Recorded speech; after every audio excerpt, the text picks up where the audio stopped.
मुझे मेरी नेटवर्थ मुझे चाहिए $10 बिलियन।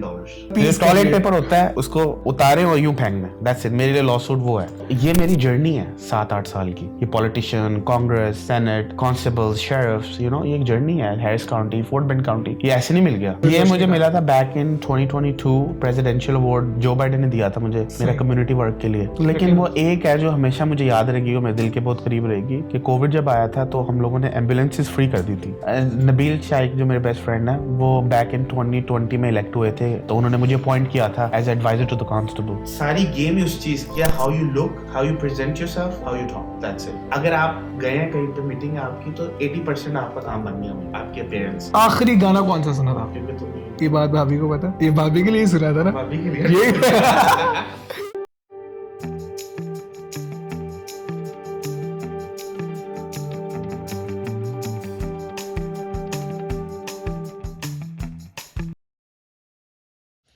अस्सलाम वालेकुम and hello everyone, welcome back to the show.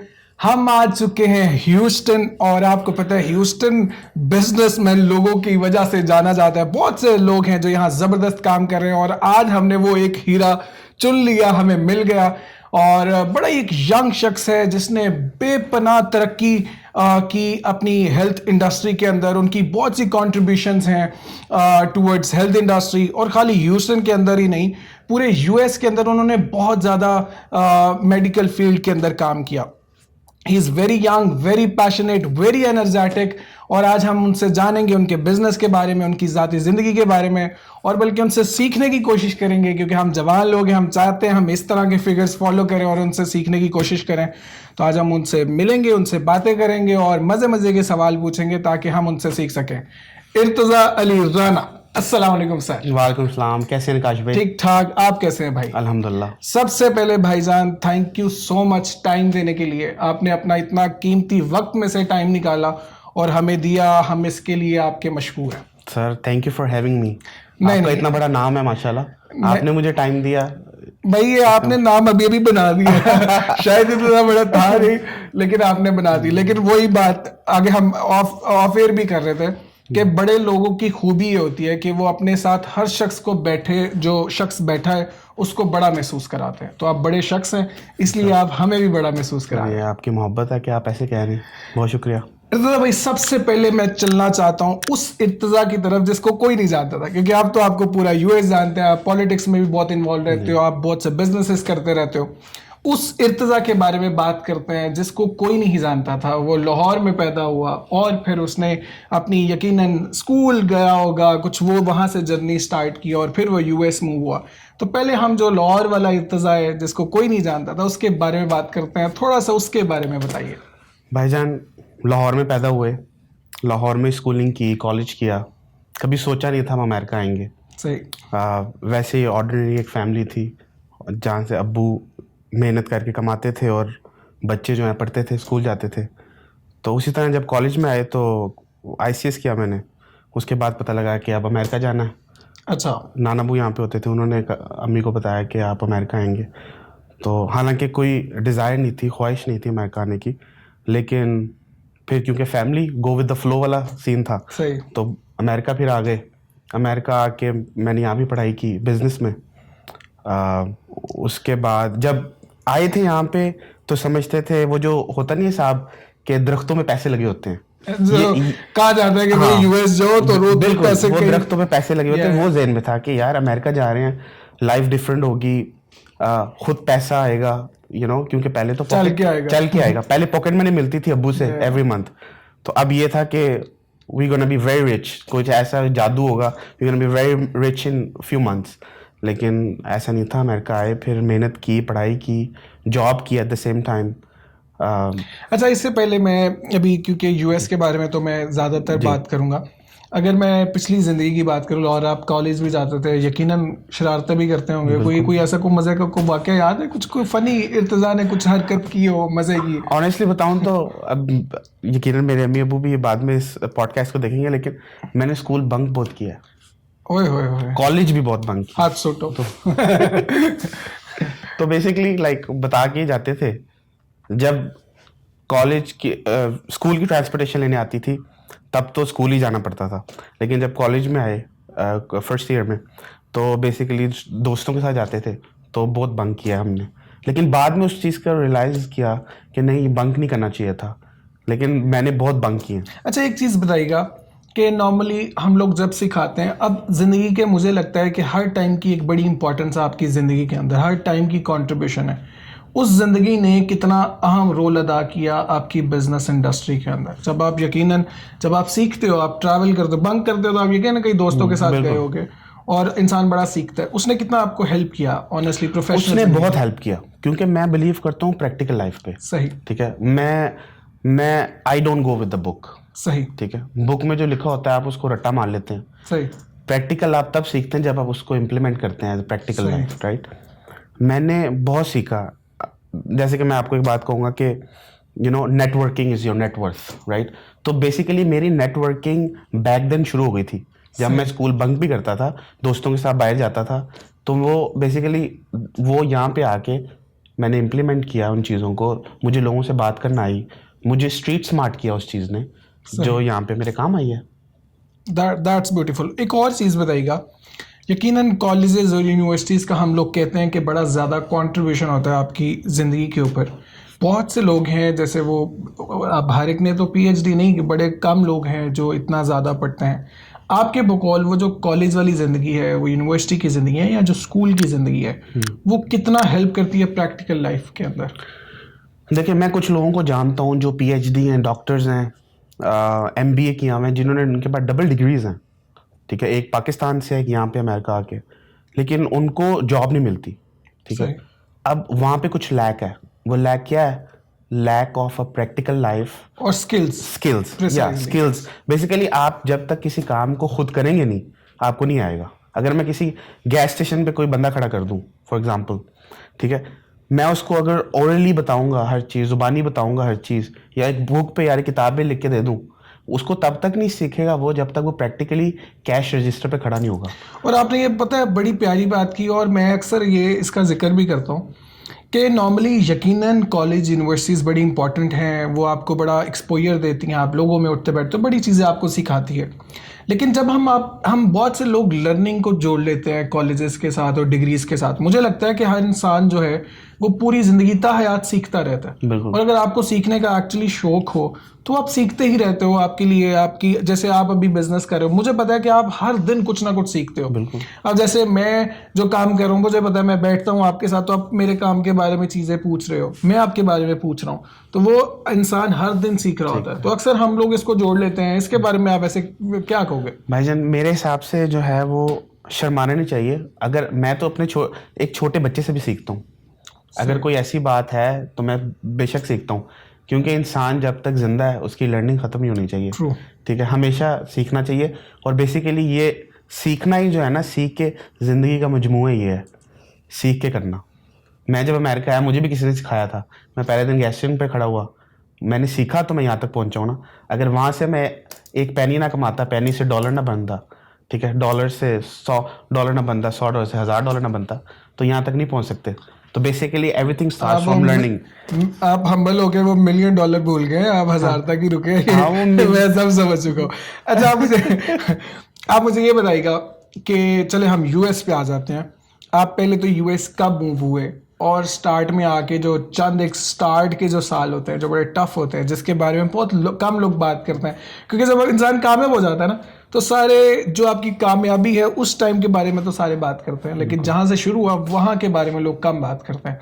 लेकिन सारा नॉलेज, हर चीज़ उधर ही छुपी होती है। तो उसके बारे में बताइए, आप आए कब और कैसे आपने आगे स्टार्टिंग के साल गुजरे आपके? आपको पता है बात, ये मेरा सबसे फेवरेट क्वेश्चन है। जब भी मैं कोई इंटरव्यू या पॉडकास्ट दे रहा होता हूँ ना, this is my most favourite question. ठीक है, जब अमेरिका आए तो पहले तो यंगस्टर्स के लिए सबसे पहले मैं कहना चाहूँगा ये चीज़ कि जब आप अमेरिका आए और अकेले आए, फैमिली के साथ ना आए, ठीक है, तो हर बंदे में ये फैक्टर होता है कि यार वो एक सर्टन टाइम तक आप बैक होम मिस करते हैं, फैमिली को मिस करते हैं, माँ बाप याद आते हैं। ठीक है, आपको ये समझना है जब तक आप अपनी खुद की हेल्प नहीं करेंगे ना, आपकी कोई हेल्प नहीं करेगा। मसला ये है, हम उम्मीद जोड़ लेते हैं लोगों के साथ। हमें कोई मिलता है यहाँ पे मिलियनर, बिलियनर, हम कहते हैं ये हमें एक रात में अमीर बना देगा। ट्रू। हमें ये नहीं सोचना, हमें खुद की हेल्प करनी है। मैं भी ये सोचता था कि भाई मुझे कोई ऐसा सोने का चिराग मिलेगा, जो रातों रात मुझे जॉब भी मिल जाएगी, पैसे डबल ट्रिपल हो जाएंगे, ठीक। लेकिन नहीं, मुझे याद है जब मैं जाता था, पहली जॉब मेरी थी, सबसे पहली जॉब मेरी थी एक हार्डवेयर सॉफ्टवेयर की कंपनी थी, कंप्यूटर रिपेयर करते थे वो, सही। ठीक है। तो मुझे वहाँ काम, मुझे $1000 देते थे वो महीने का, क्योंकि वो मुझे सिखाते थे ना।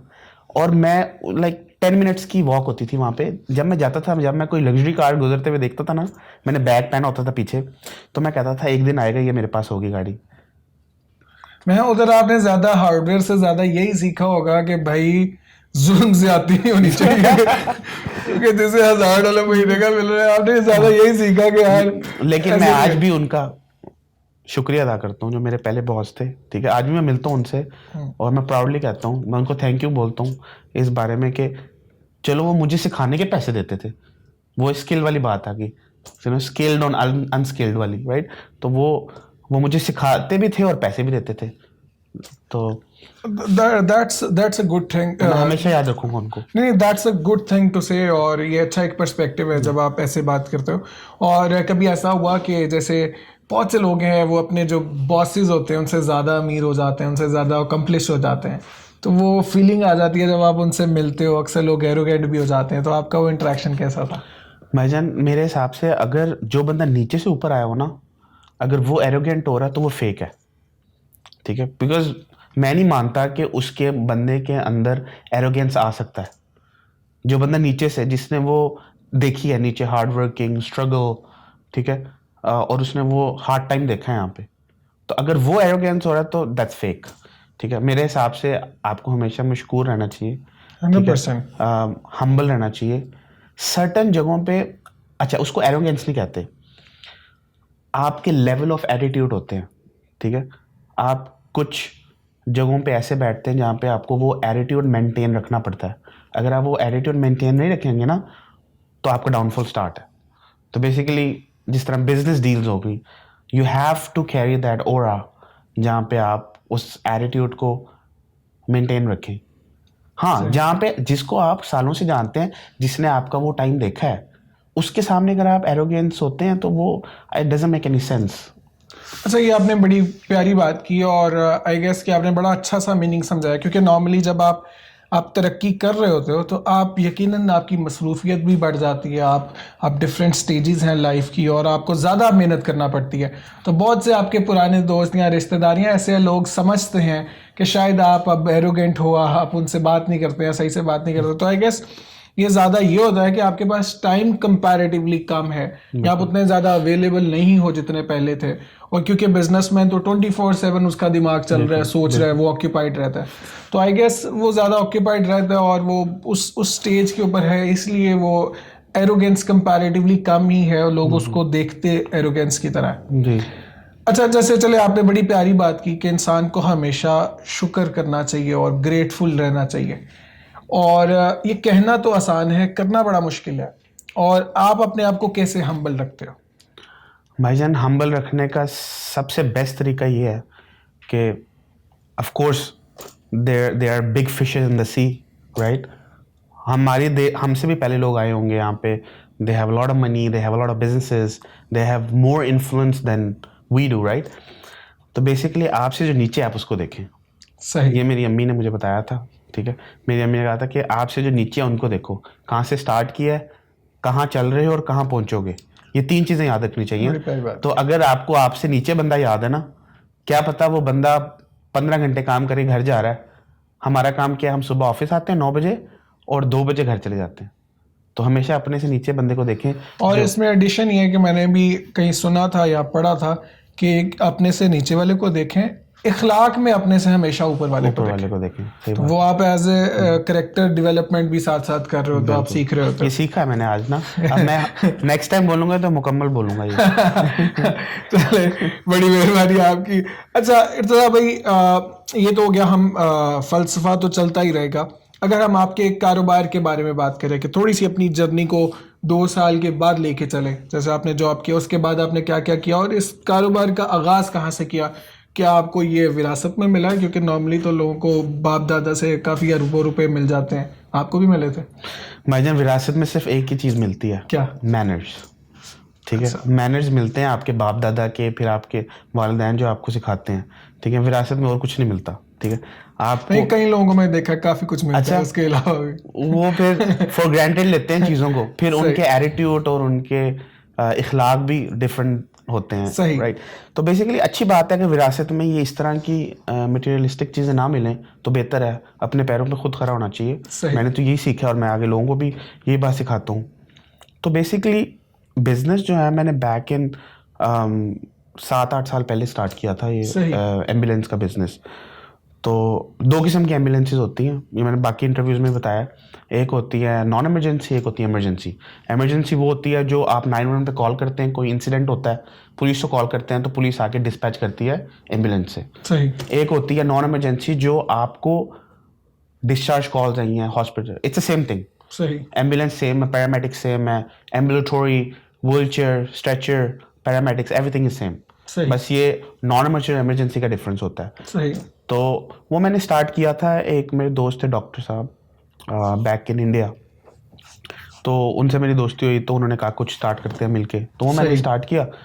तो आफ्टर 6 मंथ्स, क्योंकि वो डॉक्टर थे, सही। तो उनके पास टाइम नहीं था, 6 मंथ उन्होंने कहा मेरे शेयर बाय कर लें, ठीक है। तो उस वक्त 2 एम्बुलेंस होती थी, तो मैंने कहा मैं कैसे अब करूँगा, इतना इन्वेस्टमेंट चाहिए इसके लिए, तो मैंने तो आपके साथ स्टार्ट किया था, आपको आप मुझे छोड़ के जा रहे हैं आप। वो कहते हैं मैं टाइम नहीं दे सकता, और इट्स लाइक मुझे कहीं और इन्वेस्ट करना है। तो मैंने उनसे थोड़ा टाइम मांगा कि मैं आपकी इन्वेस्टमेंट वापस कर दूंगा, उन्होंने मुझे दे दिया। तो मैंने उनको 6 महीने साल तक इन्वेस्टमेंट वापस कर दी। So that was the time where my journey started, क्योंकि मैं फिर कंपनी सारी मेरे अंडर आ गई, उस वक्त छोटी नेट थी कंपनी। तो वहाँ से मैंने सफ़र स्टार्ट किया, 1 से 2, 2 से 3, 4 से 5, 10 से 12, फिर वो 100 चलती रही। तो फिर कॉन्ट्रैक्ट्स वगैरह लिए। अच्छा, इसमें एक मैं सवाल ऐड करूँ, आपके बकौल आप लकी थे, लक ने साथ दिया या ये क्या था?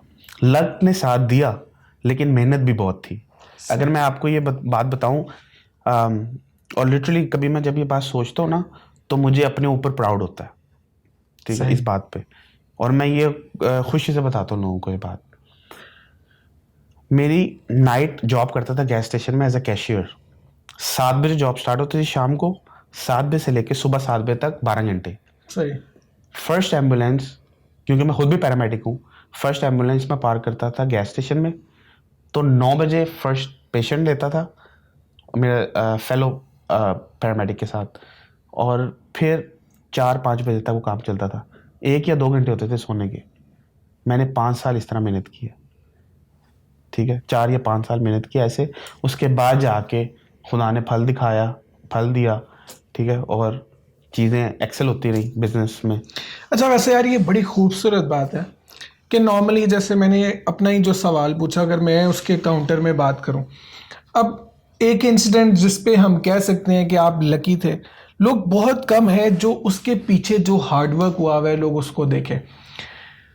आप बहुत मेहनत करते हो जिंदगी में, अब यकीनन मुकद्दर भी उसका साथ देते हैं जो मेहनत करते हैं, राइट। अल्लाह ताला को मेहनत करने वाले लोग बड़े पसंद हैं। तो अगर आप अपने घर से निकलते नहीं तो अपॉर्चुनिटीज भी तो नहीं मिलेंगी। बिल्कुल। तो ये बड़ी खूबसूरत बात है कि आप घर से निकलते हो, आप मेहनतें करते हो, और आपको हमेशा, मेरे वाले साहब कहते हैं, हमेशा आपको मेहनत का रिवॉर्ड मिलता है। बिल्कुल मिलता है, और वो किसी शक्ल में भी हो सकता है और किसी टाइम के ऊपर भी हो सकता है। अगर आप इतनी देर मेहनत करते हो तो शायद अल्लाह ने आपको किसी भी शख्स की सूरत में रिवॉर्ड दे दिया, और यकीनन वो मेहनत का ही सिला है। और यकीनन लक का रोल ऑब्वियसली होता ही है, लेकिन मुझे लगता है कि जो मेहनत का टूल है वो, मेरे हमेशा पापा कहते हैं कि हमें विरासत में मेहनत मिली है, बिल्कुल। तो दबा के मेहनत करो, मेहनत करोगे सारी चीजें बेहतर हो जाती हैं। तो बस उसके लिए, बल्कि चलो आपको इस तरह से एक सवाल पूछता हूँ कि आपके बकौल कामयाबी के अंदर मेहनत और लक दोनों के क्या रेशो क्या है, कितना अव्वल दखल है? मैं इस सवाल में कुछ एडिशन करना चाहूँगा। जी प्लीज। देखें, मेरे पास एक चिराग है घर पे, सही, ठीक है, ठीक है, उस चिराग की वजह से मेरी दुकान चल रही है। सही। तो उस चिराग का नाम है माँ बाप। खूबसूरत। ठीक है, क्योंकि मुझे याद है, अभी भी मैं आपको भी दिल से बात बता रहा हूँ कि जब मैं अमेरिका आया था ना, लिटरली, क्योंकि अमेरिका आके इंसान अपना स्टेटस ठीक करता है, स्कूल जाना होता है, पढ़ाई करनी होती है, साथ पैसे कमाने होते हैं ताकि यहाँ घर चल सके, राइट। उस दौरान मैं अपने माँ बाप से ये कहता था कि अगर आप लोग यहाँ ना रहे, अगर आपका फॉर सम रीज़न आप लोगों का माइंड ये बन गया कि हमने वापस पाकिस्तान मूव होना है, तो मैं चाहे जिस स्टेज पे भी हूँ, जिस लेवल पे भी हूँ, मैं सब कुछ छोड़ के आपसे वापस चला जाऊँगा।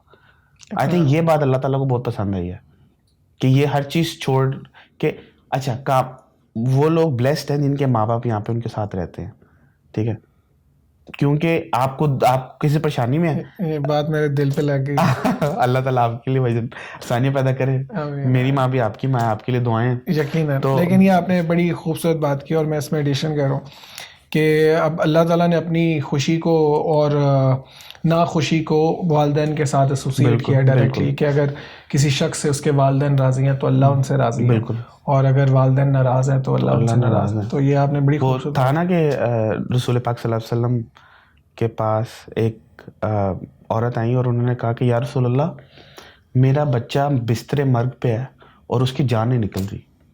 तो नबी करीम सल्लल्लाहु अलैहि वसल्लम गए, उन्होंने रिक्वेस्ट की कि आप आए हमारे घर। तो वो आए उनके घर पे, तो उन्होंने देखा, तो उन्होंने 1-2 सेकंड में बता दिया। उन्होंने कहा कि क्या आप इससे नाराज़ हैं? माँ से कहा। तो माँ ने कहा हाँ, ये मेरी तजलील करता है, ये मुझसे बदतमीज़ी से बात करता था, मैंने इसको बद्दुआ कभी नहीं दी, लेकिन पता नहीं क्या हुआ है, एकदम ये ना उठता है, ना बोलता है, ना बात करता है। तो रसूल सल्लल्लाहु अलैहि वसल्लम ने कहा कि आपको इसकी जान निकलने के लिए आपको इसको माफ़ करना पड़ेगा। परवरदिगार ने इसकी जान जो है ना रोक ली है, ना निकालता है ना डालता है, बहुत बड़ी बात कर दी। तो बेसिकली ये वही बात हो गई माँ का और बाप का भी। मैं अक्सर, मुझे एक इंटरव्यू में मैंने ना माँ के बारे में बहुत इस तरह की बातें की, तो मुझे बाद में after like of the camera, of the screen, मुझे वो कहता है, वो एक कैमरा मैन थे भाईजान, वो कहते हैं कि यार ये बाप का जिक्र नहीं होता, हम भी बाप है। मेरे वाले साहब अक्सर कहते हैं कि बड़ा ओवर रेटेड है माँ वाला प्यार, बाप की दुआ ज्यादा जल्दी लगती है। तो पापा मुझे अक्सर फोन करेंगे, मेरे से दुआ कराया करो, तुम बड़ा मामा करते हो, बाप की दुआ बड़ी जल्दी लगती है। और इस बात में बड़ी सच्चाई है, क्योंकि वालिदैन जो वालिद साहब है स्पेशली, वो इमोशनली बड़े कंट्रोल करते हैं अपने इमोशंस को, इतना ज्यादा एक्सप्रेसिव नहीं होते जैसे माँ कंपैरेटिवली ज्यादा है। और वो इसीलिए हम लोग भी चाहते हैं ज्यादातर वालिद की तारीफ सुनना चाह रहे होते हैं, क्योंकि वालिदा की मिलती रहती है मेरा बच्चा मेरा अच्छा कर रहा है, लेकिन वालिद साहब की हमें तारीफ की ख्वाहिश भी होती है कि वो तारीफ करें, क्योंकि वो बड़े उनके इमोशंस वो। सही बात है। मैं यहाँ से वो एक दफ़ा क्या हुआ, अभी अब्बू को पता लग जाएगा जब ये पॉडकास्ट देखेंगे, तो वो एक दफ़ा क्या हुआ मैं ना एक उनके कमरे में अंदर एंटर होने लगा, तो दरवाज़ा बंद था एक दफ़ा। तो वो बैक होम बात कर रहे थे अपने मामू से, तो मेरी कामयाबी की पिक्चर्स वीडियोस भेजते रहते हैं, वो जो अवार्ड्स वगैरह मिलते हैं, तो जो खुशी थी उनको बताते हुए अपने मामू को कि इर्तिज़ा ये कर रहा है, इर्तिज़ा ये कर रहा है, इर्तिज़ा ये एक्सेल कर रहा है इस चीज़ में। हालांकि उन्होंने आज तक मेरे सामने नहीं कहा, उन्होंने ये नहीं कहा I am proud of you, but बाप एक्सप्रेसिव नहीं होता, ट्रू, माँ होती है, क्योंकि औरत को अल्लाह ने वैसे ही जज्बात की मिट्टी से खल्क किया है, तो और ऊपर से माँ हो, ठीक है, माँ होती है, उसके वो कहती है बस मेरा ही बच्चा है, पूरी दुनिया में इससे बेहतर कोई है ही नहीं, कुछ भी नहीं, ठीक है। तो अल्हम्दुलिल्लाह आई एम ब्लेस्ड कि मेरे माँ बाप यहाँ आए, मेरे बहन भाई यहाँ आए, जो मैं गिरने लगता हूँ तो पकड़ लेते हैं। नहीं, इसमें कोई शक नहीं, और मेरा नहीं ख्याल इस बात में कोई डाउट है कि उनसे ज्यादा कोई सिंसियर आपके साथ होता है। बेशक वालिद है वो वालिदा है, और उनसे ज्यादा कोई प्यार आपको कर नहीं सकता। और यकीनन जो भी शख्स, सॉरी मुझे बीवी भी बहुत अच्छी मिली है माशाल्लाह। नहीं वो नहीं मिस कर सकते, मैं रिलेट भी कर सकता। मुझे देखो भाई, मुझे एकदम याद आया, मैंने कहा नहीं ये देखो वो भी खुल के हंस रहे हैं, वो रिलेट कर सकते हैं भाई, बीवी नहीं बोल सकते। पिछले दिनों में कोई वीडियो थी ना वायरल, वो जो करते थे कि वो कहते थे बीवी के कदमों के नीचे वो रन मुरीद। लेकिन यकीनन, और हर एक का कामयाब, हर शख्स का मुझे लगता है, इवन ये तो हम इमीडिएट फैमिली का जिक्र कर रहे हैं, मुझे लगता है कि वो शख्स जिसने आपके साथ जिंदगी में अच्छा नहीं किया, उसका बड़ा अहम रोल होता है आपकी कामयाबी के अंदर। बल्कि आपकी जिंदगी में कोई ऐसा शख्स है? बिल्कुल है मेरी जिंदगी में ऐसा शख्स। बताना चाहेंगे कुछ? बिल्कुल बता देते हैं, आप बताएंगे, अगर आप बता सकते हैं। देखिए मसला ये है कि परवरदिगार जो है ना जी, वो दे के भी आजमाता है और लेके भी आजमाता है। ट्रू। उस वक्त नहीं था मेरे पास, आज है, शायद कल ना हो, ऐसे ही ठीक है। कुछ लोग जो होते हैं जब उनको मिलता है तो वो समझते हैं, दूसरों को कमतर समझते हैं, ठीक है। मैंने ये फेज देखा है मेरी लाइफ में, कुछ लोग ऐसे थे, ठीक है। और ऑनेस्टली बताऊं, जब नया नया मैं यहाँ पे आया था तो मैं बाथरूम में रोता भी था कि क्या हो रहा है हमारे साथ, ऐसा वक्त भी मैंने देखा है। लेकिन हमेशा मैं बिलीव करता हूँ माफ़ करने पे, ठीक है। मैंने उन लोगों को माफ़ भी किया माफ अपनी करने जिंदगी वाला में, हमेशा और आज भी माफ़ी, और हालांकि उन्होंने माफ़ी भी नहीं मांगी, लेकिन आज भी माफ़ है, माफ करने ठीक है। वाला हमेशा बड़ा होता है। क्योंकि माफ़ करने, ये जो आपने बात की माफ़ करने वाला बिल्कुल सबसे बड़ा होता है। अब मैं आपको मौला कायनात मौला अली इब्न अबी तालिब अलैहिस्सलाम का एक कॉल सुनाता हूँ। मौला फरमाते हैं, अगर तुमने किसी का ज़र्फ देखना है ना तो उसको इज्जत दो, और फिर इज्जत दो, और फिर इज्जत दो। अगर वो तुम्हारी दी गई इज्जत से ज्यादा इज्जत तुम्हें वापस करे तो वो बहुत आला इंसान है। ये कोई आम इंसान नहीं फरमा रहा, ये कायनात का बादशाह अमीर अलैहिस्सलाम फरमा रहे हैं। तो ब्यूटीफुल। तो वो मैं इम्प्लीमेंट करता हूँ ये चीज़ों को लाइफ में। नहीं, ये आपकी बड़ी खूबसूरत बात है कि यकीनन आप जब मैं जैसे जिक्र कर रहा था कि ज़िंदगी में हर शख्स का बड़ा इंपॉर्टेंट रोल है आपकी कामयाबी के अंदर। इवन वो शख्स जिसने आपकी ज़रूरत पड़ने पे हेल्प ना की हो या आपको डिस्करेज किया हो, उनका बड़ा इंपॉर्टेंट रोल होता है आपकी कामयाबी के अंदर। बल्कि आप एक और चीज़ बताइएगा, आप रोने का जिक्र कर रहे थे और इस तरह बहुत से, यकीनन ज़िंदगी के बहुत से मोड़ पे बहुत से मसाइल आए होंगे। कुछ ऐसा टाइम आया होगा कि जिस पे शायद आपके करीबी लोगों ने भी आपका साथ छोड़ दिया हो। अक्सर ऐसा होता है कि इवन आपके वालिदैन, आपके बहन भाई भी, उनका कॉन्फिडेंस भी आपके ऊपर से चला जाता है, वो भी थोड़े से डाउट में आ जाते हैं। और सबसे बुरा ये होता है जब आपका अपना कॉन्फिडेंस शैटर हो जाता है। बिल्कुल। कभी ऐसा मोमेंट आया, और अगर आया तो आपने उसको नेविगेट कैसे, वहां से निकले कैसे? ठीक है, सबसे पहले तो ये है कि मेरी जो इमीडिएट फैमिली है, मेरे माँ बाप, मेरे siblings, they are very nice अल्हम्दुलिल्लाह। उन्होंने, वो हमेशा सपोर्टिव रहे हैं हर चीज़ में, चाहे मेरे पॉलिटिकल करियर हो, चाहे मेरा बिजनेस हो, हमेशा रहे हैं। हाँ, आगे पीछे 19-20 एडवाइसेस आती हैं कि भाई इस तरह ना करो, तुम्हें ऐसे करना चाहिए था, लेकिन अल्टीमेट डिसीजन तो है वो तो मैं नहीं लेना है, सही। राइट। तो उस पर थोड़ा सा डिसएग्रीमेंट्स होते हैं, लेकिन मैं हमेशा एक चीज़ कहता हूँ और सबको कहता हूँ, नौजवान को सबसे ज़्यादा कहता हूँ, नमाज का साथ कभी ना छोड़ो। नमाज एक ऐसी चीज़ है जो आपको हर मुश्किल से निकालती है। मैं नहीं पढ़ता था पहले, पाकिस्तान में अब्बू ने अपने पीछे नमाज पढ़ाते थे, हम तीनों भाइयों को जमात कराते थे, लेकिन यहाँ पे आए छोड़ दी नमाज, सही। ठीक है। अब्बू कहने लगे पढ़ो पढ़ो पढ़ो, तो अब फिर शुरू की, लेकिन मैंने ये मैंने आजमाया है, ठीक है। आप किसी भी मुश्किल से निकल सकते हैं जब आप 5 वक्त की नमाज पढ़ते हैं, क्योंकि नमाज पे बैठी हुई दुआ जो है ना कबूल होती है। और उसके बाद जो है मेरी ज़िंदगी में जो मसला आया, मैं अपनी अम्मी के पास गया। अल्हम्दुलिल्लाह मेरी अम्मी जो है, अम्मी अब्बू दोनों तहज्जुद के नमाजी हैं पिछले कई सालों से। तो आई थिंक एंड पे बात वहीं पे आती है कि अगर माँ बाप आपके लिए दुआ कर रहे हैं तो आप किसी मुश्किल में फंस ही नहीं सकते, इम्पॉसिबल। देखिए, कामयाबी जो होती है ना, कामयाबी के साथ आपके दुश्मन पैदा होते हैं, ठीक है। और मौलाना इस्लाम ये भी फरमाते हैं, ठीक है, अगर कोई तुम्हारा दुश्मन नहीं और हर बंदा अगर आपके साथ है, खिलाफ नहीं है, ठीक है, तो इसका मतलब है आप मुनाफिक हैं, अंदर से कुछ खराबी ज़रूर है, राइट। तो इसलिए आपके दुश्मनी भी है, लोगों को देखा भी अगेंस्ट जाते हुए, लेकिन वो चीज़ टूट ना पाई। ऐसे हालात में भी मैं आया जहाँ पे बहुत मुश्किल था, लेकिन कोई तोड़ नहीं सका कभी, अल्हम्दुलिल्लाह। अच्छा, आपने ना बड़ी प्यारी बात की, मैं तो बड़ा इमोशनल हो गया। यकीन माने, मैं आपको आंसू की कोशिश कर, वो नहीं आ रहे, लेकिन मैं बड़ा अंदर से इमोशनल हो चुका हूँ। मैं ना, इसका एक शेर है जिसका जो स्टार्ट याद नहीं आ रहा, लेकिन वो ना उसका एक पार्ट है, कभी उनके दर कभी दर बदर, गम आशिकी तेरा शुक्रिया मैं कहाँ कहाँ से गुजर गया। उसका अगला पार्ट है जिसमें वो कहता है, मैं जुनू का हम सफ़र हूँ, मेरा कोई घर नहीं है। वाह। तो जब मैं भी इधर आया ना, तो फिर मुझे याद आया कि जब कोई नहीं था, सिर्फ तन्हाई थी, तो था कौन?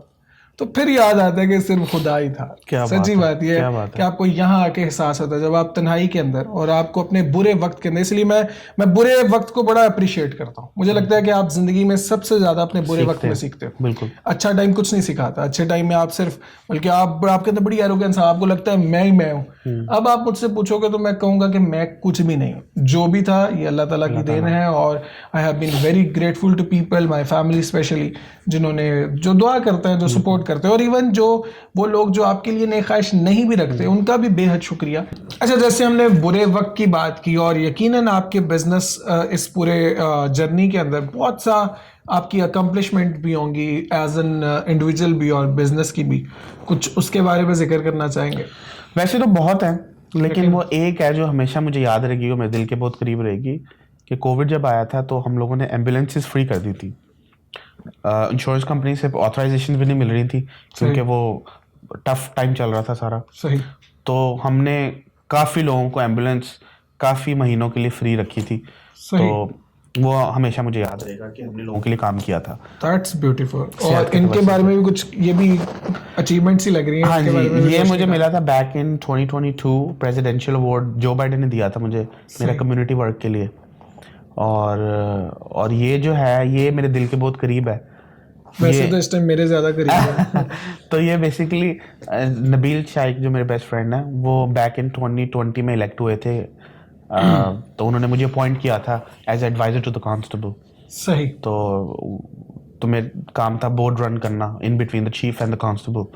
तो ये पुलिस आईडी और सारा बैज वगैरह मिला था मुझे। नबील भाई काफी दिल के करीब लगता है। बहुत करीब है, बहुत वो करीब मैं है। मोहब्बत यहाँ तक महसूस कर पा रहा हूँ। बहुत करीब है। अच्छा, इसके बारे में बताइएगा कि नॉर्मली आप पे जब बुरा वक्त आता है, कहते हैं अपने भी, बल्कि अपने क्या साया भी साथ छोड़ जाता है, और जब अच्छा टाइम आता है तो फिर कहते हैं चढ़ते सूरज को दुनिया सलाम करती है। आपने भी ऐसे लोग देखे जब सूरज पीक पे था और तब आपके पास आए? एक नहीं देखा, बहुत देखे। बहुत देखे जो पहले जब कुछ नहीं था तो फोन भी नहीं उठाते थे, और आज, और मैं ये प्राउडली कहता हूँ, अल्लाह का शुक्र है, आज उनको जो काम पड़ते हैं आज आप भी नहीं कॉल उठाते? करते नहीं, मैं उठाता हूँ। यही तो खूबसूरती है। अच्छा, मैं आपको इस पे एक एडिशन करूं। मैंने एक बड़ी खूबसूरत बात सुनी कि नॉर्मली जब लोग आपके साथ अच्छा नहीं करते या जब अच्छा करते हैं, जैसे आप मेरे से अच्छे से बात करते हो, तो मेरे लिए आसान है आपसे वापस में अच्छाई करना। ठीक, कि मेरा आप मुझसे अच्छे से बात करो और मैं भी अच्छे से बात करूं। इसमें ये अच्छी बात है, लेकिन ये बहुत उम्दा बात नहीं है। उम्दा बात ये है कि आप उन लोगों के साथ अच्छे से पेश आओ जो आपके साथ बुरा पेश आते हैं, क्योंकि इसके लिए बड़ी हिम्मत चाहिए। जैसे आपने ये ज़र्फ की बात है ना, जैसे आप कह रहे हो कि वो आपको नहीं पहले कॉल करते थे, बात करते थे, लेकिन आज स्टिल आप उनके लिए मैं इसकी ना मैं इसमें ना एक छोटी सी एग्जांपल देता हूँ। एक बादशाह के पास ना एक घर में, किसी घर में ना एक कोई भिखारी आया और उसे कुछ चाहिए था, और उसने नॉक किया और नौकर आया। नौकर जाके ओनर को जाके कहता है कि वो अचार मांगने आया है, और उसने इतनी सी प्लेट दी कि मुझे अचार चाहिए। ठीक है। और वो उसने आके परमिशन लेके दे दूं। उन्होंने कहा कि ठीक है, लेकिन जाओ, लेकिन पूरा जार जो है ना, मर्तबान जो भी कहते हैं, कि वो पूरा जार जाके उसे दे दो। नौकर जाके दे आया। उसने आके पूछा कि उसने तो इतना सा मांगा था, आपने उसे बुरा जार दे दिया, ये क्या माजरा? तो उन्होंने कहा कि उसने मांगा था अपनी हैसियत के हिसाब से, या जितना उसे चाहिए था। मैंने उसे दिया अपनी तौफीक के हिसाब से। अगर मैं भी उतना दे देता तो मुझ में और उसमें क्या फर्क रह जाता? आपने मुझे फिर कॉल याद दिला दिया मौला इस्लाम का। जी। मैं अपनी लाइफ में मौला इस्लाम की खुतबात की किताब है जिसको कहते हैं नहजुल बलागा। सही। तो मैं कोशिश करता हूँ कि मैं उसमें से पढ़ के अपनी इम्प्लीमेंट करूँ अपनी ज़िंदगी में। सही। ठीक है। मौला इस्लाम के एक ग़ुलाम थे जनाब कंबर। सही। ठीक है। हालांकि वो ग़ुलाम अपनी मर्जी से बने थे, मौला ने कभी किसी को ग़ुलाम नहीं रखा। सही। वो किसी सल्तनत के मालिक थे। सही। जनाब कंबर। तो एक दफ़ा उनके हाथ में ऊँट का, वो जो पहला ऊँट खड़ा होता है ना, उसका वो था, और मौला इस्लाम खड़े थे। तो एक फ़कीर गुजरा वहाँ से। उसने कहा कि मुझे भूख लगी, मुझे चाहिए। उन्होंने कहा मेरे हाथ में तो ये ऊँट है। ठीक है। तो उन्होंने कहा, मौला से पूछा उन्होंने, मौला ने कहा कंबर जो है दे दो। ठीक है। तो उन्होंने, क्योंकि वो रस्सी थी उससे कनेक्ट थे सारे ऊँट, 50-100 जो इतने भी ऊँट थे, मुझे नंबर याद नहीं है, लेकिन उन्होंने वो रस्सी पकड़ा दी, उसने ली और चला गया, ठीक है। तो बाद में कहा मौला वो तो सारे ले गया है। तो कहा मौला, कंबर ने मौला से कहा वो तो सारे ले गया। मौला ने कहा कंबर तुम सही समझे, मैंने रस्सी पकड़ाने को कहा था, उस रस्सी से दूसरा ऊँट, तीसरा ऊँट, 150 जो है दे दो, जो है दे दो। तो वो इन लोगों के पास लिमिट नहीं है बेसिकली। सही, खूबसूरत। तो वो यही लाइफ में भी यही इम्प्लीमेंट होता है। नहीं, ये बड़ी अच्छी बात है और मैं यकीनन इससे बड़ा मुतासिर भी हुआ कि बड़ा ज़रूरी है कि जब अल्लाह आपको नवाजे और आप स्टिल हम्बल रहो और आप लोगों के साथ अच्छाई करो, क्योंकि अच्छाई तो है ही है ना कि जब आपके साथ कोई अच्छा नहीं करता आप उनके साथ भी अच्छा करो। और इसमें एक चीज़ और ऐड करता हूँ मैं, प्लीज़। अब वो जब लोग कॉल करते हैं ना मुझे, जिनके पास मैं काम करता था और बाद में उन्होंने मिस ट्रीट किया पहले, अब मैं उनको अच्छा ट्रीट करता हूँ। आपको पता है जब उनको मेरे से काम पड़ता है वो कॉल करते हैं और मैं करता हूँ तो वो रियलाइज करते हैं इस चीज़ को, वो बदले से कहीं ऊंचा है वो रियलाइजेशन जो है। यकीनन ये बहुत बड़ी बात है। आज मेरा ह्यूस्टन में बड़े से बड़ा दुश्मन मुझे कॉल करे और हेल्प मांगे रात को 3 बजे भी, आई स्वेयर मैं उसकी हेल्प करूंगा। वो इसीलिए क्योंकि उसको याद रहे कि यकीन माने ये दुश्मन ने ये वीडियो देख के आपको दोबारा कॉल करनी है कि यार भाई, क्योंकि प्लस प्लस प्लस होता है, प्लस माइनस माइनस होता है, आप दो पॉजिटिव को मिलाते हैं पॉजिटिव बनता है। अच्छा चलो मैं थोड़ा सा आपको एक और दूसरी साइड पे लेके जाता हूँ। मैंने यहाँ आने से कबल मैंने चाहा कि मैं अब बहुत से चाहता था, मैं सियासत में घुसना चाहता था कि सियासत के पॉडकास्ट भी करूँ और उन लोगों में उठूँ बैठूँ। आप पता है थोड़ा सा सियासत का शौक मुझे भी है। मैंने जिससे भी सुना उन्होंने कहा अगर आपको सियासी लोग चाहिए तो उसके लिए एक ही शख्स है जिसके पास ये सारा नेटवर्क है और वो है इर्तजा अली राना। कि अगर आपको किसी भी पॉलिटिशियन से यूएस के अंदर मिलना है तो वो एक ही शख्स है जो आपको मिलवा सकता है एक फोन कॉल के ऊपर। ये क्या माजरा भाई, सारे सियासतदान क्या जेब में लेके घूम रहे हैं? जिसने भी आपको कहा उसकी मोहब्बत है। नहीं असल में एक ने नहीं कहा, काफी लोग, अच्छा, काफी लोग इसलिए पूछ रहा हूँ। वो ये माजरा ये है, वही बात आ गई स्टार्टिंग में मैंने आपको कहा था कि जो आपकी नेटवर्किंग होती है, नेटवर्किंग इज द नेटवर्थ। तो मैंने शायद इतना पैसा ना बनाया हो लेकिन मैंने नेटवर्किंग करके वो कनेक्शन बनाए हैं जो मेरे लिए पैसे से भी ज़्यादा है, ठीक है। तो ये एक टेन्योर है 7-8 साल का जो मेहनत है। पहली दफ़ा मैं भी एक इवेंट में गया था, जो जजेस थे मुझे नहीं जानते थे, ठीक है। मैंने ये ग्राउंड बनाया, मैंने उस पर वर्क किया, मेहनत की, कैंपेन्स की लोगों के लिए, पॉलिटिशियंस की मदद की, चाहे पैसे से चाहे ब्लॉक वॉक की, टाइम से। Time is money in America, time is definitely money. True और स्पेशली आप जैसे लोगों के टाइम की वक़्त ज़्यादा है। तो ये मेरी जर्नी है 7-8 साल की, ये पॉलिटिशियन, कांग्रेस, सेनेट, कॉन्स्टेबल्स, शेरिफ्स, ये एक जर्नी है। Harris county, fort bend county, ये ऐसे नहीं मिल गया। तो बेसिकली इट्स अ जर्नी। अच्छा एक और सवाल, चले साथ साथ से ही कह रहा, एक उससे रिलेटेड क्वेश्चन है कि नॉर्मली इसमें मैंने देखा है कि जितने पॉलिटिकल लोग होते हैं उन पर लॉ सूट्स बड़े होते हैं, और ये हमारी रिसर्च टीम भी है अपनी, और आपके ऊपर भी काफ़ी लॉ सूट्स हो चुके हैं, उसके बारे में कुछ कहना चाहिए? अभी तो हिसाब ये है कि लॉ सूट्स जो है वो जिंदगी का हिस्सा है। सही है, आपने इसके साथ टॉयलेट पेपर होता है उसको उतारे और यूं फेंकना, दैट्स इट। मेरे लिए लॉ सूट वो है। अच्छा, कुछ लोगों को ये नहीं पता कि law suit is not a big thing, खासकर मेरे लिए। आप रोड पे चलते हुए लोगों का उसका नाम पता हो, उसका एड्रेस पता हो, आप जाके लॉ सूट करते हैं, that's fine, it's not a big deal. 5 million 10 million it's okay. मैं जिस बिजनेस में हूँ ना वहाँ पे लॉ सूट्स एवरी डे होते हैं, ठीक है। मैं एम्बुलेंस का बिजनेस हूँ, कहाँ आती है लाइबिलिटी, ठीक है। जहाँ लाइबिलिटी आती है वहाँ पैसा इन्वॉल्व होता है, ठीक है। अब एक पेशेंट है, उसको वो गिरा नहीं है स्ट्रेचर से, लेकिन उसने जाके घर पे या हॉस्पिटल में कॉल कर दिया है इंश्योरेंस को, मैं गिर गया हूँ। उसने कहा you have desire to sue the company, उसने कहा यस, तो वो लॉसू आ गया। यहाँ से मैं अटर्नी करूँगा, वहाँ से वो करेंगे, मेरी कंपनी को अटर्नी प्रोटेक्ट करेगा। ये लॉ सूट जो होते हैं ना, इस जस्ट ये किसी नए बंदे को डराने के लिए होता है। तो for me it's just a napkin you are throwing away. आप भी डरते हैं? मैं नहीं डरता लॉ सूट से। आपके लिए वो ही है trash? It is a trash for me. It's okay, जिसने लॉ सूट करना है उसको वेलकम मैं करे, लेकिन it's just a trash। भाई ये इंडोर्स नहीं कर रहे हम, ये ना हो कि इसके बाद लोग आपको इंस्पायर हो के बहुत से लॉ सूट्स करें। लेकिन मैं बताऊं, लोग ही सोचते हैं अमेरिका में, पाकिस्तान में नहीं पता इस बारे में कैसे लॉ वर्क करता है। बिकॉज मैं 18 ईयर्स का था जब मैं पाकिस्तान से यहाँ, बेसिकली यहाँ पे लोग समझते हैं I'm gonna sue you, sue it, like एक कानून का वो एक क्या कहते हैं ना, एक पेज का नाम है लॉसूट, तो दो, तो वो क्या बात है। एक और चीज बताइएगा, मैंने आपकी जितनी भी पिक्चर्स देखी या जितना भी आपको जहां जहां देखा, आप हमेशा मुझे एक कोट के अंदर नजर आए। इसके पीछे ये किसी आपको वो जो पंडित बताते हैं कि भाई कोट के बगैर कहीं नहीं जाना, आपका भी यही है या कुछ और है ये? इसकी क्या अच्छा, मैं कहानी? आपको ऑनेस्टली बताता हूँ, जी, ये please। मैंने गोरे से सीखा है। अच्छा, मैं फर्स्ट टाइम जब मेरी कंपनी बनी तो पहला कॉन्ट्रैक्ट लेने में खुद गया था, सही। ठीक है। एक कंपनी थी, उसके साथ कॉन्ट्रैक्ट करना था इसके लिए, एम्बुलेंस के लिए।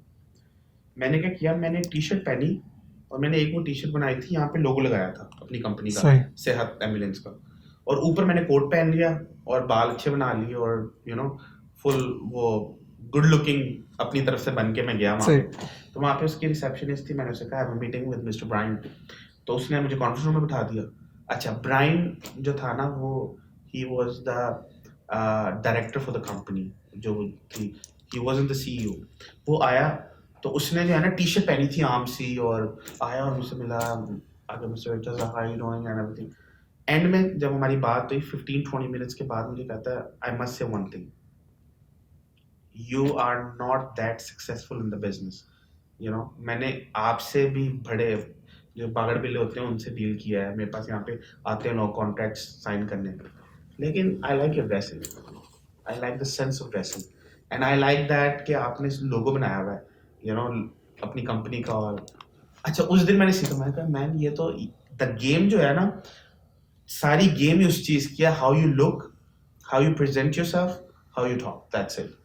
अगर आप गए हैं कहीं पे मीटिंग है आपकी, तो 80% आपका काम बन गया वहीं पे, आपके अपीयरेंस। अदरवाइज अपीयरेंस अच्छी नहीं है तो आपको अपनी बातों से जस्टिफाई करना पड़ता, थोड़ा एक्स्ट्रा जाना करना पड़ता। पड़ता है, और most probably you gonna fail it. अगर आपकी अपीयरेंस अच्छी नहीं, यू गोना फेल इट।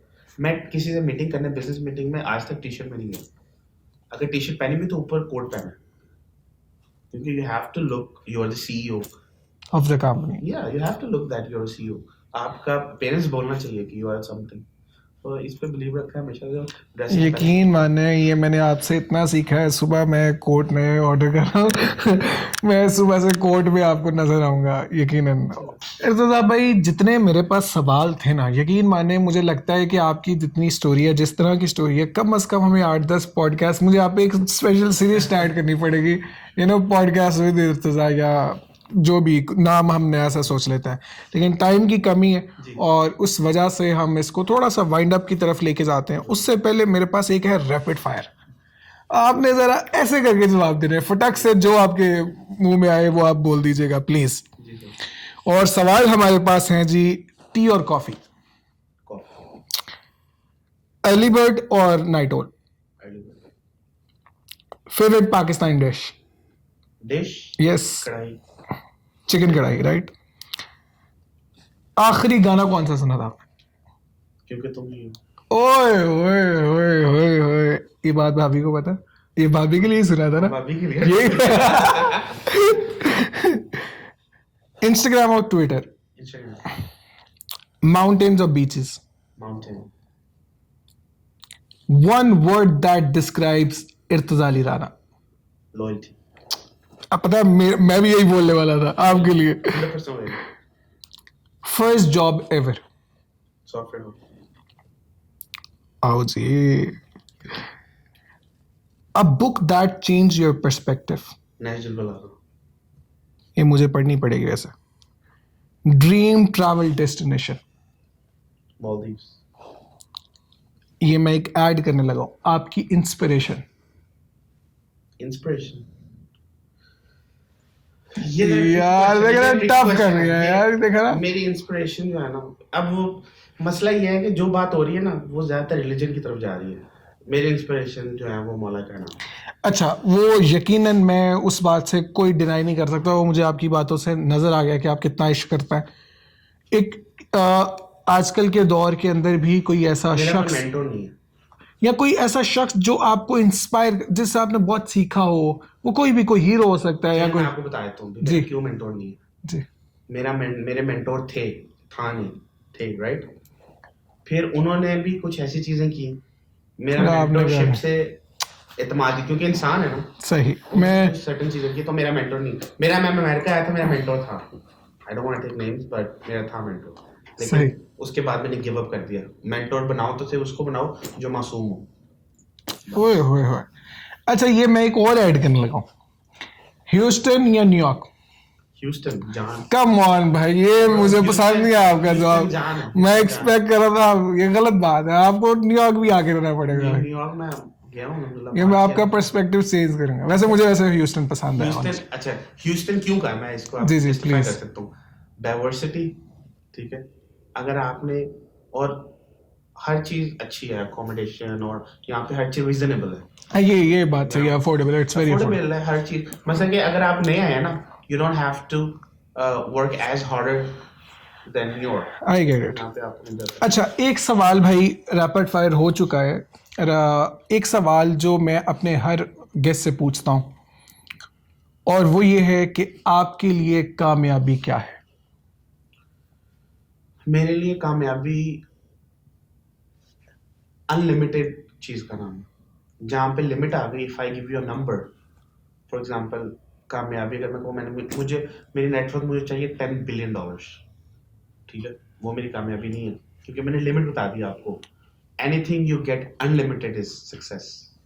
ओए होए होए होए, मेरी- सितारों से आगे जहां और भी है, आप हमेशा से हंट स्काई इज द करें। लिमिट, वो सुना ओए है आपने होए। phrase? वो क्यों और कहते हैं पता है आपको, स्काई इज द लिमिट? क्यों? स्काई नेवर एंड्स, हाँ, और फिर ये भी कहते हैं your sky is your limit. Your sky. आप अपनी लिमिट्स खुद डिसाइड करते हो। और कामयाबी पे हमने बात कर ली।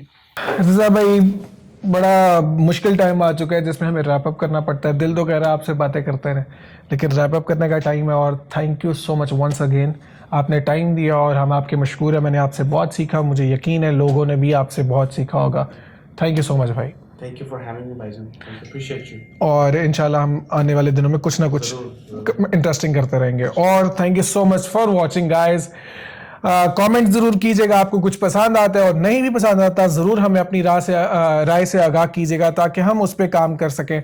आपके ज़हनों में कोई सजेशंस आते हैं, कोई गेस्ट आते हैं, कुछ टॉपिक्स आते हैं जिस पे आप चाहते हो हम पॉडकास्ट करें, तो वो भी ज़रूर बताइएगा। और आखिरी बार जो हम हमेशा कहते हैं, सब्सक्राइब भी कीजिएगा, और इसको लाइक भी कीजिएगा, कॉमेंट भी कीजिएगा, और शो देखते रहिएगा। Thank you so much once again for watching guys.